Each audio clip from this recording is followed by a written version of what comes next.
大家好，我叫 Angela，我係咧 Yona 嘅組員。咁即係咁樣咧，能夠參加呢個出產道嘅醫治。咁其實當時咧，我知道嘅時候咧，我就喺度諗，我台中嘅時候我都已經有參加過啦，所以我就覺得好似可能唔需要咧，我冇即時報名，我係最後一日、最後一刻先去報名嘅。因為咧就我們會鼓勵我去得即係你要去參加，佢話會唔一樣㗎。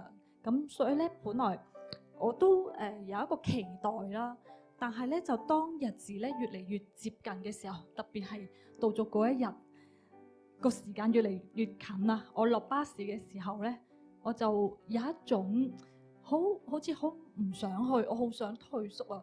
我喺攞巴士，我喺巴士站喺度徘徊喺樓下喺度糾結，我係咪真係要上去？我係咪真係要上去？但係咧，我最後咧，我係上咗去。但係其實咧，我心裏邊咧係一直有個疑問嘅，就係我從來咧我都唔敢問我嘅爸爸媽媽，因為我出世嘅時候咧係我爸爸媽媽啱啱喺福建移居落嚟澳門啦。咁佢哋嚟到嘅時候係言語不通，唔識廣東話，係一個陌生嘅地方，而我爸爸媽媽嘅父母咧都唔喺身邊。咁所以我有時就會好好奇，我會好想知道，咁喺當時嘅環境咁唔容易，佢哋會唔會唔想生我啊？但係我從來咧我都唔敢去問，所以咧我會想退縮啦，我會有掙扎，唔想參加呢個出產道醫治，我會即係裏邊都會害怕個答案會係點樣咧？但係感恩啦，即係當我學習勇敢同埋突破嘅時候咧，我經歷咗即係神嘅醫治啦。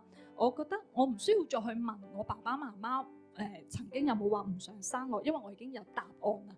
我係咧被天父咧期待同埋接納嘅，所以咧我唔需要去問。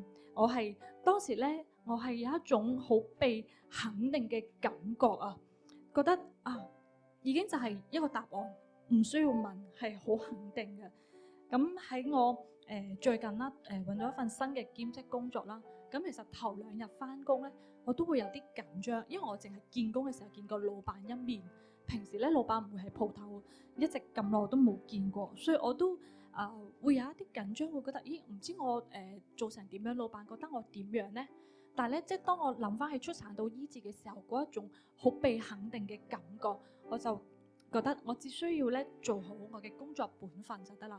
我係被肯定嘅，我係被接納嘅，唔需要再去諗老闆覺得我係點樣咯。所以讓我即係喺我嘅工作上邊咧，我就更加有信心啦。所以好感恩咧，即係有呢一個嘅出產道醫治啦。咁即係感恩一班嘅同工組長啊、服侍人員啊嘅牧師師母咧，即係開辦咗呢個醫治會。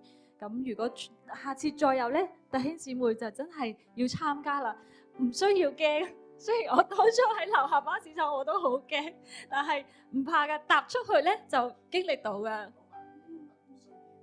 係唔好覺得唔需要，係需要參加㗎。因為要該俾天使啦。